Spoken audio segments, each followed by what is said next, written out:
36 जिल्हे, 36 बातम्या. News G9 Maharashtra. उत्तर तुमच्या प्रश्नांची.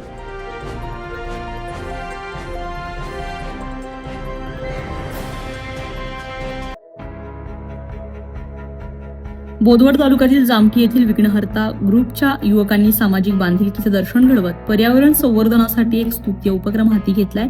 गावातील स्मशानभूमी परिसरामध्ये वडाच्या सुमारे 20 ते 25 वृक्षांची लागवड करून त्यांचे संगोपन आणि संवर्धन करण्याची जबाबदारी देखील युवकांनी स्वखर्चाने स्वीकारली आहे. आज अनेक ठिकाणी वृक्षारोपण केले जात आहे, मात्र त्यानंतर झाडांच्या देखभालीकडे दुर्लक्ष होत असल्यानं चित्र दिसतंय. ही बाब लक्षात घेऊन विघ्नहर्ता ग्रुपच्या युवकांनी लावलेलं प्रत्येक झाड जगलंच पाहिजे हा निर्धार केलाय. झाडांना नियमित पाणी देणे, त्यांचे संरक्षण करणे आणि आवश्यक ती देखभाल करणे हा संपूर्ण खर्च हे युवक स्वतः करताय.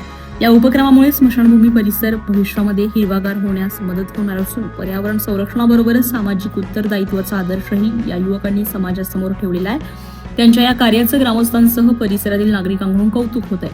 या उपक्रमामध्ये भिका गोपाळ पाटील, पवन लोहार, महेंद्रसिंग पाटील, विलास मानकर, भूषण पाटील, सनी पाटील, शुभम माळकर, वीरेंद्र पाटील, शिवा पाटील, निखिल पाटील, ऋषी शिळके, भैया युवराज पाटील, संकेत पाटील, केतन शिळके, विष्णू पाटील, गणेश पाटील यांनी सक्रिय सहभाग नोंदवलाय. विघ्नहर्ता ग्रुपच्या या उपक्रमामुळे पर्यावरण संवर्धनाचा प्रभावी संदेश या समाजामध्ये पोहोचलाय. इतर युवक संघटनांनी देखील अशा उपक्रमांमध्ये पुढाकार घ्यावा अशी अपेक्षा नागरिक व्यक्त करताय.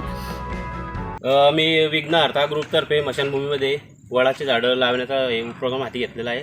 याच्यापुढे असे कार्य गावात करत राहणार आहे. दरवर्षी विघ्नहर्ता ग्रुप मित्रमंडळ सगळे याच्यापर्यंत असे कार्य चालूच ठेवणार आहे. याच्यापुढे ही आमची छोटीशी सुरुवात आहे. धन्यवाद. न्यूज G9 महाराष्ट्रासाठी गणेश गोरे, जामठी.